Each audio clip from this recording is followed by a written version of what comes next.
This 1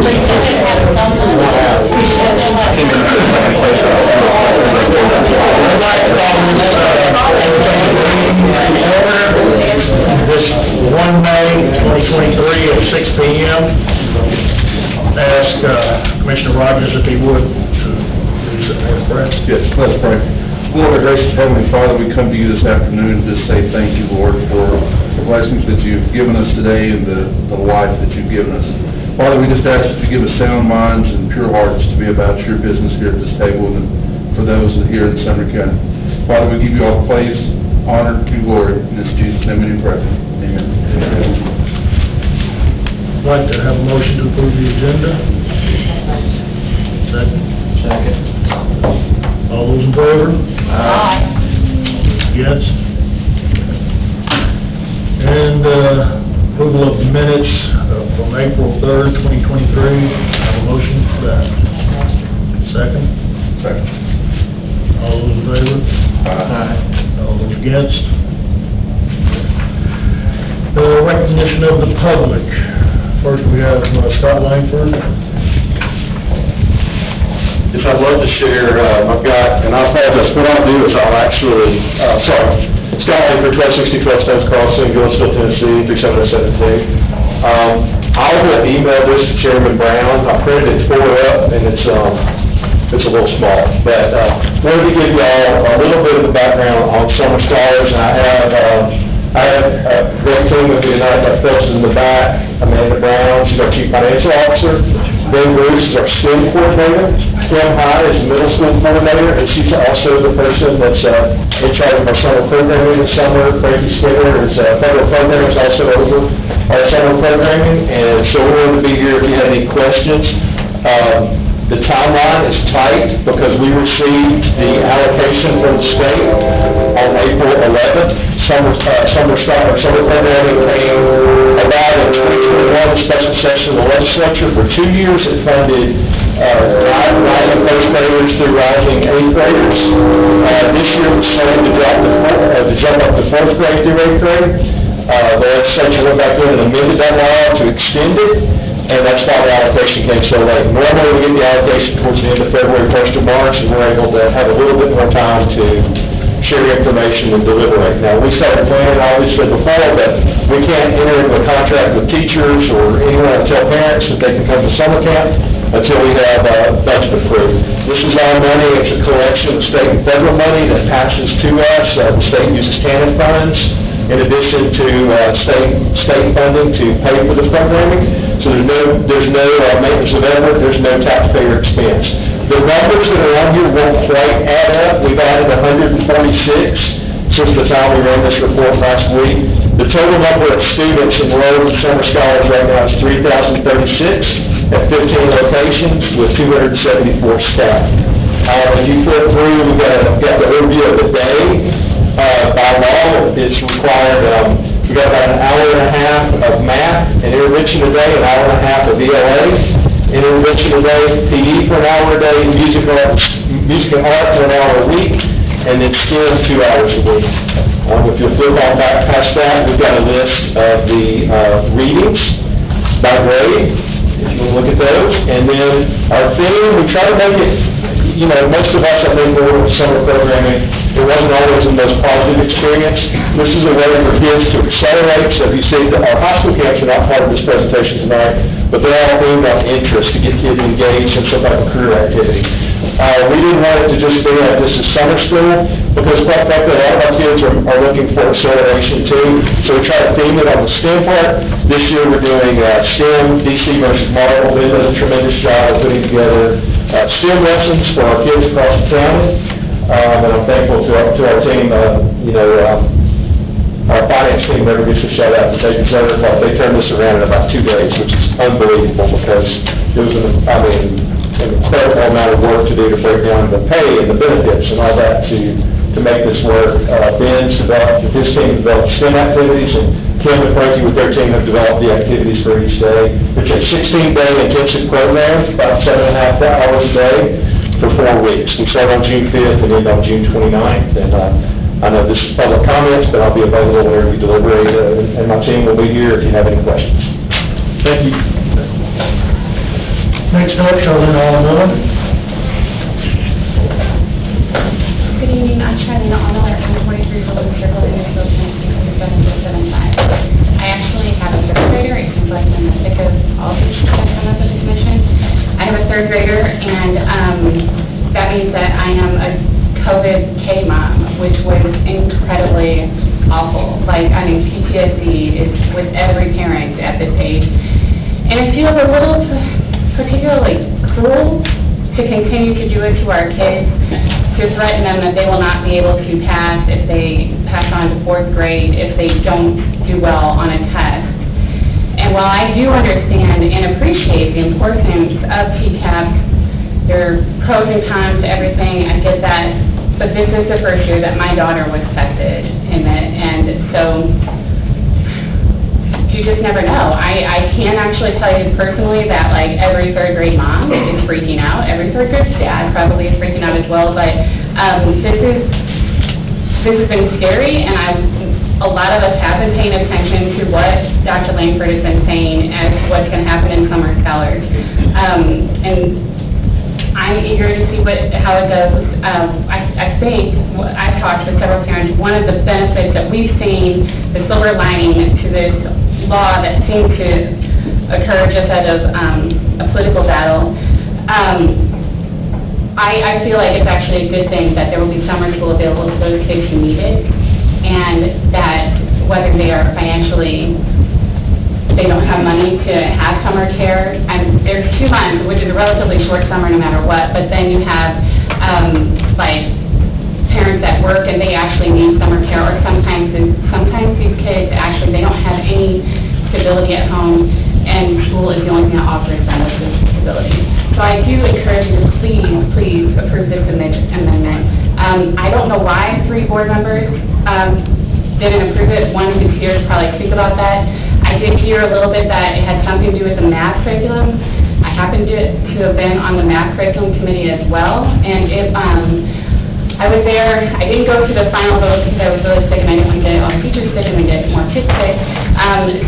But I did submit my vote via email, and I didn't know if it was counted or whatnot, but I did vote for Eureka as well. And one of the reasons that I did is out of all of the ones that I saw, the very first day, that was the first one where my heart leapt, that the math curriculum seems like it's something that I really wish that I would have had whenever my child was home in kindergarten. And I went into Eureka's presentation thinking this is going to be the worst thing in the world, because that lady, like, this is the company that did those really boring videos that you watch on YouTube that does the new math.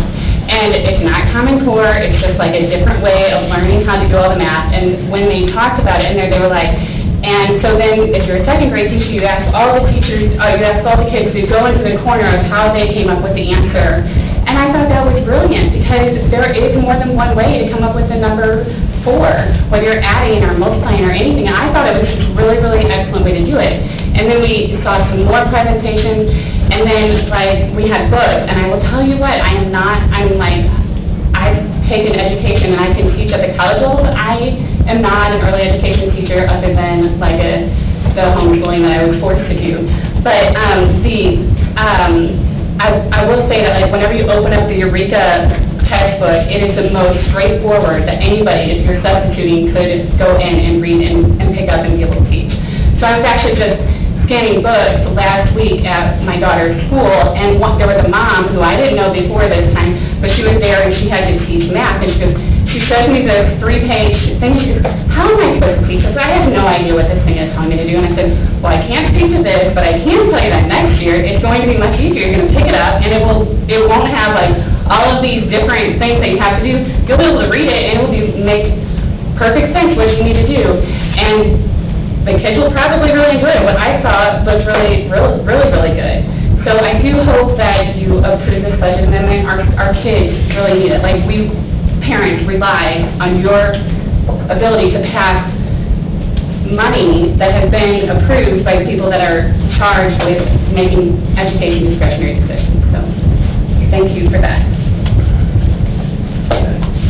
Next up, Josh Brown. Josh Grant, 306, Wildcat Road, Gallatin, Tennessee. There's something the school board member that Ms. Alvaro was referencing. I did vote no on our budget amendments to our school But I think we had 13 or 14 budget amendments combined in one motion. And when you're 0 for a bazillion and other motions, trying to get passed and you fail after a 3-hour-long meeting, sometimes you just vote no because one item you don't agree with. And the textbook was the item that I disagreed with. I am not a math guy. I could not look at a math textbook and tell you if I like it more than another. There's been a lot of tears shed at my kitchen table over math, and those have been mine. But I did have a lot of teachers who are very passionate about math reach out to me, both when we passed the curriculum and say, please don't do it. I abstained from that vote.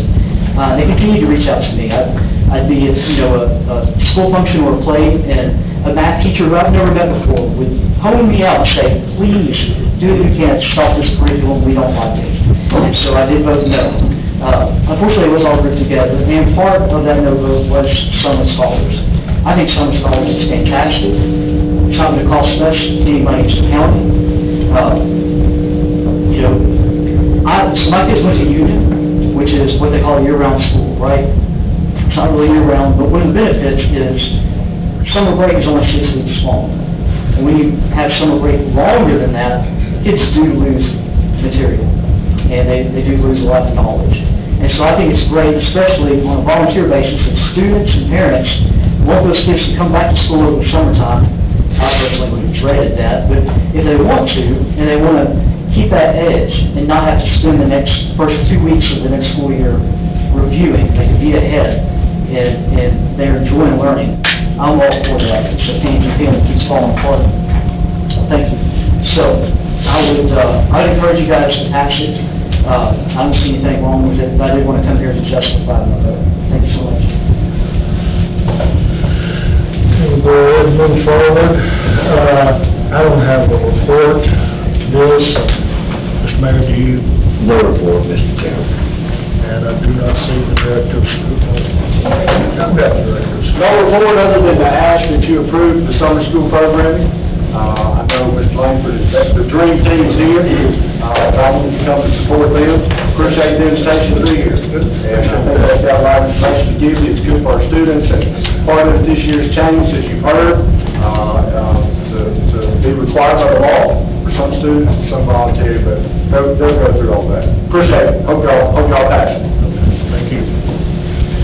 Under other business, we have a copy of your lease that we did not have paperwork for last time. We do have it this time. I'd like to make a motion if there's any discussion on this. So, second. All those in favor? Aye. All those opposed? Okay, anybody want to talk about this?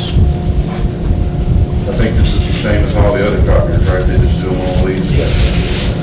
I'll make a motion to approve. All those in favor? Aye. All those against? Passed.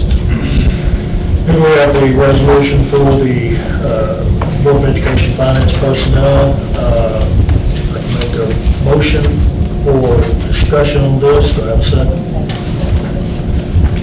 All in favor? Aye. All those against? Yes, I just want to take a minute to apologize to everyone. I was the one responsible for going over the, make sure the statute was accurate. And I used the previous version of the statute that got through me, and that's on me. So I just want to apologize for you guys having to reconsider this tonight. That's completely on me, so I just wanted to say that for everyone. I will take some of that hit too. I did use the 2010 law instead of the 2021, and then there was a July 1st, 2023 law that's coming out. Just so you know, the 2023 law doesn't change the provisions. Oh, no, nothing changed, only the letters that enumerated what we, that's the only change there was in there. So any other discussion? You have the copy of the statutes in the packet along with the resolution, just for your all's information. Okay, I'll go ahead and make a motion that, to pass this resolution. Do I have a second? Second. Those in favor? Aye. Those against? Okay, motion passes. New business. First group of amendments are for information only. Second group are for the summer school program.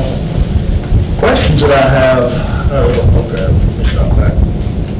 You'll have a motion to discuss the second group of budget amendments. Second? Second. All those in favor? Aye. All those against? Okay. Who wants to talk about these budget amendments? And I'll go ahead and start. Now, let me make a motion that we suspend the rules for just a moment so we can talk with the folks out here in the audience. Second. Okay, all those in favor? Aye. All those against? Okay. Stream is going to be the main thing that you're going to be using for... No, sir, That's not? well, when they created this,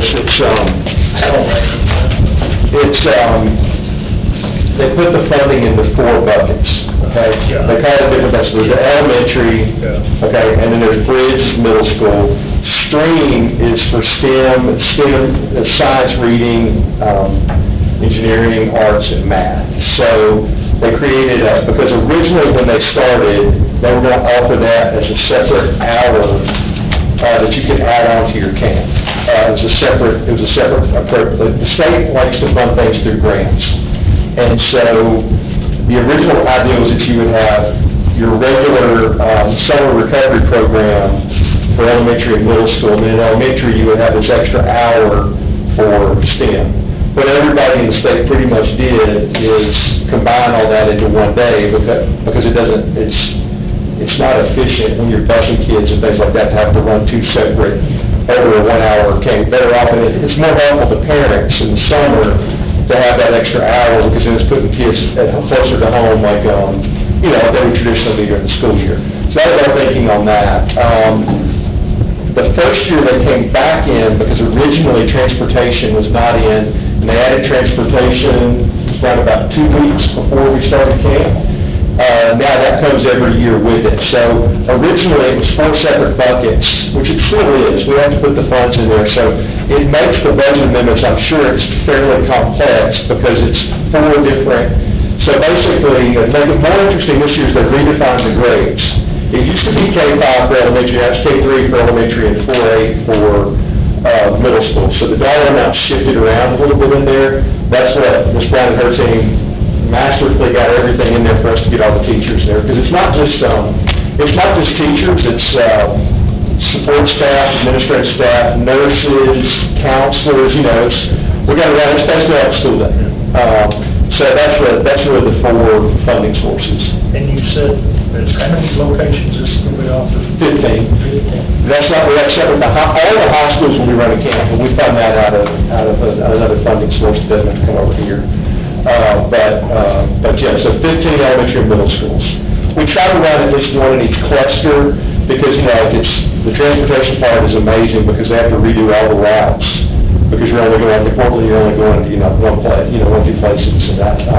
We're also trying, the first 2 years we ran at the same locations, but I know Mr. Hyatt could tell you, June is a pivotal month for cleaning schools, and so we're trying to rotate those sites around just to give, we've had some that had it for 2 years, and so extra cleaning on the building this year for those that have sponsored the last 2 years. So we're trying to get a little bit of a rotation around there. So you're wanting to locate students at one school for half of it, and then the other half? No, that at one school, we're just changing, the previous 2 years, we used it at schools. Yeah. For the most part. We're trying not to ever have a school have to do it more than 2 years in a row, and then that way we can, in that 3rd year, we can get a deep clean on, and support it. But no, it's there at the one school for the whole time. And what we try to do is parents, when they register, they can pick the school closest, theoretically, if you lived in Gallatin, you wanted your child to go to Portland, you made a phone call, and you were going to provide their transportation, we could make that work, but we're not going to bus a kid from Gallatin to Portland. You'd have to go in the school that's closest,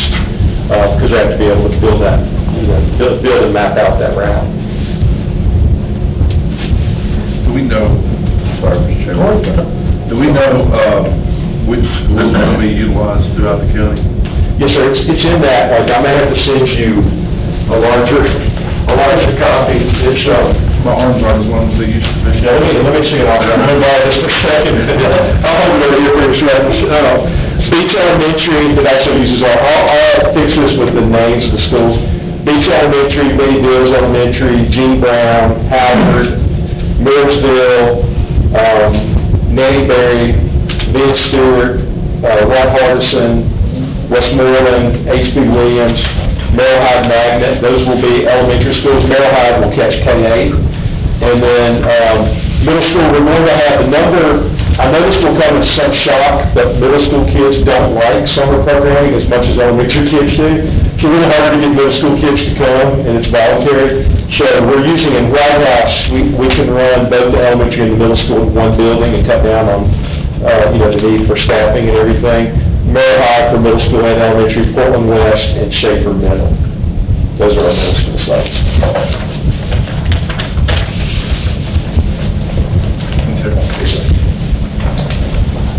I'm just curious, with the state, is it unlimited? If every parent wanted to put their child in, do the state will pay? So we get a set amount of money, okay, from the state, and then we have been fortunate that we've had enough money that we can take everybody. If we hit a limit, like, let's say, like, our numbers right now are a little bit over 3,000. Let's say that they had come in at 4,500 or 5,000. The state money would not have covered that many kids, so we then have to go to a priority list. This is, the state law prioritizes kids that are in certain performance brackets and economically disadvantaged brackets. So, in grades where they're not tested, then it flips to like the performance of the school overall. So there is a criteria. So far, this has been the third year that we've done it. So far, we've been able to accommodate every child that wanted to come. Because we think it's, I think, Mr. Graham mentioned earlier that, one of the big things you see is if you have kids out of school for 8 weeks, there's a significant amount of lost learning. So we would prefer all kids. And I think it's also been nice for parents to be able to have that as an option for childcare. And so most of our kids really enjoy it, parents enjoy it. What happens when they get the TCAP scores back, and then there's a rush for third graders to do remedial reading, to Yes, pass along to fourth grade? we've done a lot of communication with parents so far, so like we get a screener 3 times a year. I don't know, stop me, because this is really wonkish to get into the third grade literacy. I'm happy to go as deeply as you want into it, but so what we started doing is, we started in February, late January, February, we get a screener to kids 3 times a year, and that's a skills-based screener on how they decode words and things like that. One of the exemptions for third grade retention is if they're above the 40th percentile there. So in late January, February, we sent the winter screener results home. We'll start the spring screener in the next week or so. The state gives us a window to get those. That's the final one. That's the one that's determined whether they're over that 40%. So we give a benchmark assessment that's actually like it's mirrored to TN Ready, so it gives you a pretty good idea of where your child will fall and so will score. So what we've tried to do is we've sent 2 communications. We've got another one coming to parents to say, this is where your child is. If your child is at risk, what we would encourage you to do for third grade is go ahead and register. Now, what we will have is we're on a really tight window at the end of May. We are supposed to get the TN Ready scores, raw scores back around the 22nd of May. Wow. Yeah. So kids have the opportunity. It was originally going to be 26th, they pushed it out, which is good because we'll still be in school. If we were in the 26th, we were trying to figure out whether we could best kids back in, because the ones that we're most concerned about are our economically disadvantaged kids, because once they're gone for the summer, it's hard to get them back to test. So we're hopeful now with the 22nd week, the scores back, we'll be able to offer that test to our kids. We're doing everything we can to meet parents' schedules to get that done, because they have the opportunity to retest. Now, some of those kids, I'm not sure that we will get the retest scores back and everything, because we have to start summer school the first week of June, because we have to be done pretty much, we come back in July, after the 4th of July, we've got new student registration like 10 days after the 4th of July, and we're rolling into the next school year. So we really need to do the camp in June. So yeah, Mr. Brown, I mean, you know, we've sent remind messages, we've done Facebook Live, we're doing another Facebook Live tomorrow night. We're doing everything we can to encourage parents. They can still register until May 12th. We had 146 register after the last Facebook Live. So I think we'll see a pretty decent percentage. We won't get everybody. You're also going to be able to have parents fill out a form to let us do the waiver for them. Because, you know, it's hard. It's hard sometimes to know, I got to go on the state website, I have to fill out this form. We're hopeful that will allow us with parent permission to do that for them and just back send to TDOE a list of all our kids that meet the criteria. So we're going to test again you're going to get the raw scores back on the 22nd, and then they can test you out of the summer school if you're below 40%. No, not under 40%. If you score in the bottom two levels on T and Ready, Right. then you can test again to see if you could get out of the bottom two levels. So if you get out of the bottom two levels, then the summer scholars is not mandatory. Right. Okay, so. You can still go. Well, I love T and Ready, because I think kids need to know how to read. And I think we need 100% of our third graders reading at level. Sure. And I would love it if they started in second grade. So, I'm just saying, because third grade is such a pivotal year. Second Yeah. grade is kind of a repeat year, third grade is a new thing. But I'm not on state, I'm on school board, so lucky for everybody in this room. And, so if they retest on the 22nd, when you get those scores? As quickly as they can get them turned around. So, the classes start on June 4th, or Yeah. whatever it is, okay. So it's more or less, they're going. Most likely, Okay. yeah, most likely. I mean, you know, you could go there, if you're going to avoid retention, you have a 90% attendance requirement. We're in the process, we're going to be able to develop, you know, one of the rubs that we're hitting is we've got kids that are ordered to go with an alternative parent, or the other parent during the summer. We're trying to figure out exactly how we manage, well, it's not the child's fault that they can't attend summer school. Those are some nuances that we don't have clear guidance on yet, and we're trying to get answers on. But what we are trying to do is, like, let's say that your child has to attend 90%, and they get, I mean, we still got a couple cases of flu bouncing around. You know, what if your child gets sick and misses 2 or 3 days? We're building in makeup days so that we can get kids across that 90% threshold. We're doing everything in our power to make it possible. Maybe end of July. No, we have to be done. We pretty much have to be done. The drop dead, the final date to get all this approved by the state is like July 14th or July 15th. So we've got a quick turnaround to get all of this done. So we need to get it done in June. We go Monday through Thursday, so our thoughts are we'll have 3 days on Friday. So like if I'm missing a later one, I can make it up earlier. Oh, I wonder if I was thinking. Yeah. We run our buildings in the summer. We run 4 10-hour days. It saves a tremendous amount of money in the summer to operate buildings 4 days a week. And so, you know, 4 10-hour days instead of 5 8-hour days. And so that saves the county a tremendous amount of utilities and everything like that. So we try to match that to, you know, to our summer programming. And it's just, you know, it also gives kids a feel of summer. Your attendance is up higher than you do it on 5 days, I think. I'm wondering, I look at the Florida retention law, if that's what we're going to call it, and I see that for those kids that are in need of extra support, when they look at them in third grade, they're in Florida, when they bring them back in fourth grade, or they keep them in third grade, they provide a more experienced teacher or teachers with better outcomes. When we look at the Summer Scholars Program, we're going to have those third graders that come in that need that extra help, and then we're going to have kids that come in that are really just there having a great time and enjoying learning. Are you able to separate those and give those kids that need that help what they need, and how are you going to do that? So we have intervention time built in, and during that intervention time, kids are grouped according to their needs. So like, you know, there's 30 minutes of intervention built in a day for ELA and math. some kids may need more of the English than the math, so it gives us the ability to tailor it to the kids, while when you're doing a whole group lesson in math or English, they can be together, but then you can break them out according to their needs, to give that more intense time. So how do you judge the outcomes from this intervention time? So that the pretest is basically the TN Ready, and then they'll take a variation of the TN Ready at the end of the camp, and they have to show sufficient growth to be able to move forward. Where do you report those To the state. post-tests? To the state. It's all done. The state gives us a sphere, and we put all the attendance data and the testing data and all that into that, and the state they're going to track all that.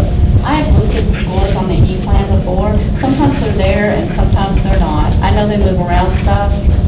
It's Yeah, hard to keep up with. It is, and they don't always update it. Spear has been, because it's just pretty much the summer programming. I think, would you say that it's worked better? The first year it's kind of a train wreck. The second year was much better. Second year was much better. I would anticipate it being pretty good this year. We also allocated third grade interventionists specifically for third grade as a second interventionist in every summer scholarship. Yeah. Thank you. Yeah, and we actually, to go back to your point too, is we don't just collect data starting third grade. We added this year, we don't want to, it's a fine line, but we don't want, I'm all about accountability. I want our kids to grow, and I would love to have 100% of our kids reading on grade level. But there's a fine line on having too much high-stakes testing. What we want to do is, because sometimes kids just grow at different rates, we want to be able to get data to our teachers, because our teachers are phenomenal at giving kids what they need to learn and grow. So we're actually doing a benchmark, not a high-stakes benchmark like TN Ready, but just to get a measuring stick so that when kids come into third grade, we've got a better idea of where to place them, as Ms. Boyd mentioned, like, what teacher's classroom do you, and Mr. Shea can tell you that principals look at all that to see where to place kids, to get a good mix of kids in a classroom. We also collect, we started, from the first day a kid walks in, they get foundational literacy, they get a knowledge-building curriculum. So they take this screener beginning in kindergarten. I think one of the positives that's come out of the third grade literacy law is it's made everybody way more attentive to that K-2 range, because you can't just wait. There's a ton of pressure on third grade teachers. They can't carry the full weight of third grade retention on themselves. It's a pre-K kindergarten. Whenever a child walks into our building, they're our responsibility to teach them how to read. So I'm curious if you could address with the TCAP test. I mean, there's been a lot of discussion in the community. We get a lot of emails. We talk to people. So what do you feel is the direct cause that 50% of the kids are not passing the TCAP? I mean, is it not aligned with the curriculum? Or, I hear that sometimes. I hear it's the pressure. I hear, some kids can't test well. I think if you look back around, I can't remember, I think it was 2009, 2010, the National Chamber of Commerce gave Tennessee an F on their reporting for where so we were showing kids at 75, 80, 90% proficiency. And then when they took like the ACT or something, the numbers weren't anywhere near aligned. So Tennessee created a test that's much more aligned with ACT percentages, for better or worse. So part of the thing is you've got primarily a college and career, or a college readiness test is where you're setting your bar for reading. So they walk that back. So if you're going to be successful when you go to college at reading, then you need to be here in third grade. So I think that's part of it. I think Tennessee's much more truthful in where our kids are than some other states. I don't want to call any other states, but if you see a state that's got 85, 90% proficiency rates, they're not telling the truth. Because what we tend to see is our kids get better. So if you take, like, for instance, some of our title schools, Frank, jump in here if I misspeak, but for instance, like in Westmoreland, if you look at Westmoreland Elementary, kids will come in, a large number of kids are economically disadvantaged, and they'll be in that 25, 30%, and then by the time they leave, they're at that 55, 56, 57%. So where they're coming in, they're growing. But, the silver bullet is how do we get those numbers even higher? Because it's not acceptable to have 50% of our kids not reading on grade level. But that's... Back to Commissioner Bergdorf, it's nowhere near acceptable. I don't disagree with you, and I think I know parents, Sure.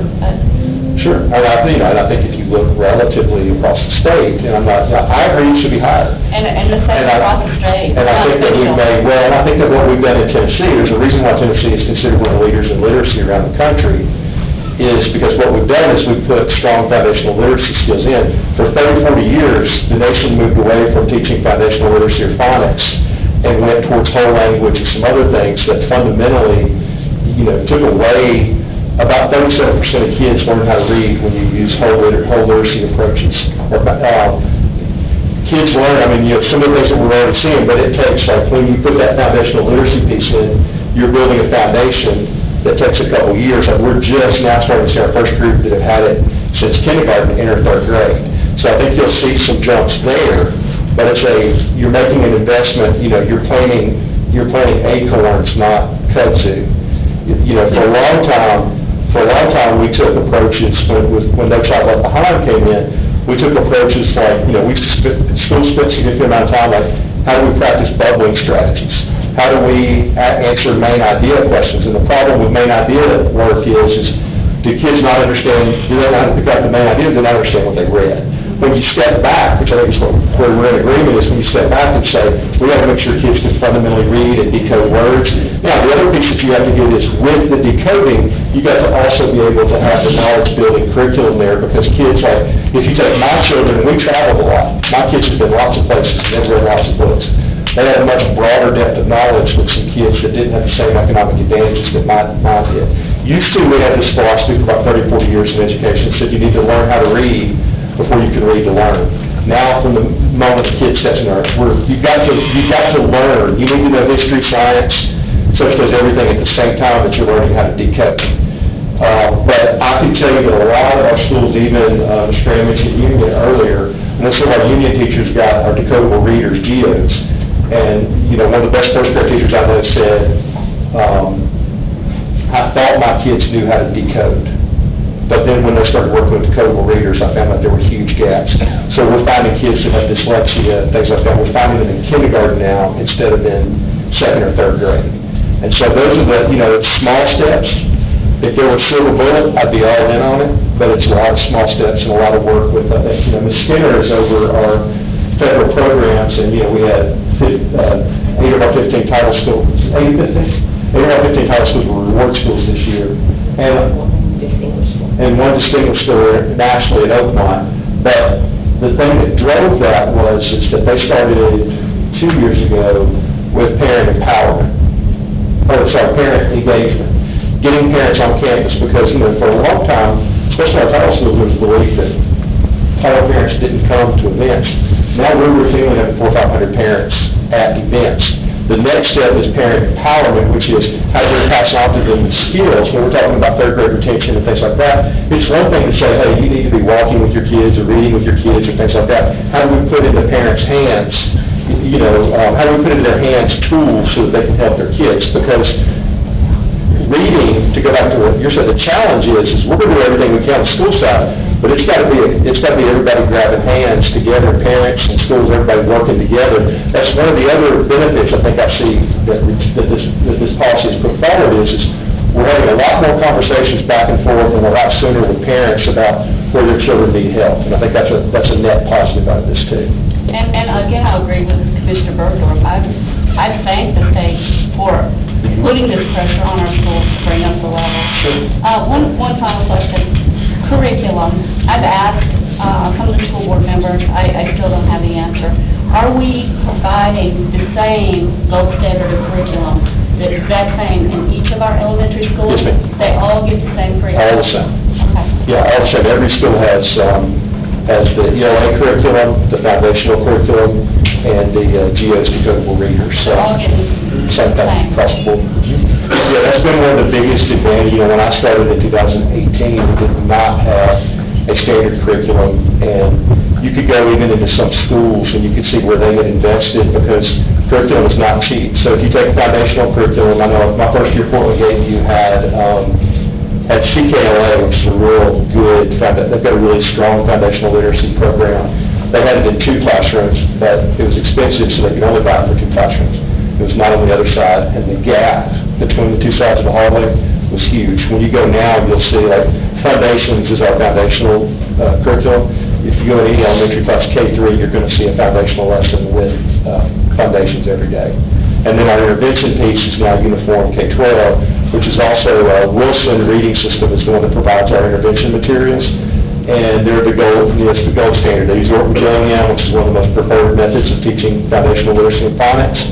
So we've got that. I shared a few weeks ago, you'll see some kids that come in that are significantly lower, and with the intervention, they're jumping. And I know I can finally, I'm sorry. How long ago did you put in this curriculum? Have you seen any improvement? It's been significant, right? Yeah, if you look at our test scores are up significantly. Yeah, I've looked at them. Yeah, and they're up significantly.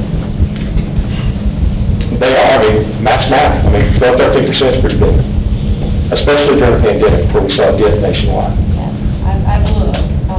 Thank you. You're welcome. Well, I've got a first and a third grader grandson I've been working with. Yes, sir. Especially back with TCAP. One of the things that I found was, is there, just basic spelling and vocabulary, things like that. They can read the words, comprehension, because they don't know what those words mean, is where, I'll stop by, if that word is maybe 6 letters or 7 letters long, then I stop and I say, do you know what that means? Yeah. And they don't. Yeah. And, that's what kind of bothers me. And then whenever I have a set of questions that I have them do, and they don't know how to spell a whole lot of words, and is it just basic spelling, vocabulary, that kind of thing, where they learn the definitions of these words? Yeah. Because until they build a vocabulary of their own, they're not going to be able to use the comprehension that they need. Yeah, I think the spelling, all the research shows the spelling gets better the more foundational. Like if you look at, for instance, my daughters are 23 and 20. They're actually both good spelling, but a lot of their classmates I grew up with, when they would send my daughter's text messages, things that you would see, and be like, oh my God, use a vowel. Use a vowel, use a vowel, use a vowel. Can we spell? We're actually seeing better spelling in our younger kids that have been more entrenched in the foundational literacy. I would argue that the vocabulary, research shows that the vocabulary acquisition comes from, and I think this is still emerging, but it's when you're reading good literature, good nonfiction, good science, and you're marrying all that so that you're not just learning vocabulary words, you're learning them in the context of a story so that they stick. And I think that's, the work that I've done on literacy shows that what you're saying works well with kids is when you're at home, we live in a culture where a lot of times it's like, here's an iPad, amuse yourself. If you got a book or even reading out and we're asking questions back and forth, that's the growth piece that we need at home and in school. Anybody else have any other discussion? I have a question. Once they go in, obviously we see the metrics of where they're at. We test them and they come out. I guess it's For summer learning? Yeah. How do we make that quick determination, and I'm glad that you're all making the decision of where to place them in the schools, to make it that quick for enrollment? Now, So there's a retention. there's a two-step process there. So the first part, the state has given us guidelines on what they call it adequate progress. So they give us a measure for that. So because of the quick turnaround times required, the testing removes, which is, I'm not really fond of, there's no way around it. They remove the writing component. So it's just the multiple choice part. It's when they're doing the retest and we're doing the test at the end. It's more efficient, faster to test the multiple choice. I'm not a huge fan of it, but it's not my call, it is what it is. But there's no way you couldn't turn around grading that many writing prompts. But anyway, so that's the first step, okay? The second step then is what happens with schools. Most of our principals are looking at their students' data and placing them in groups and classes where they get the maximum effect of instruction. Now, the kids, just to clarify, I'm sorry, Mr. Brown, I know we've gone probably more than you attended on the Q&A, and I know we've got another meeting. So the kids that are in level 2 or approaching grade level, they have a choice of participating in the summer program or tutoring.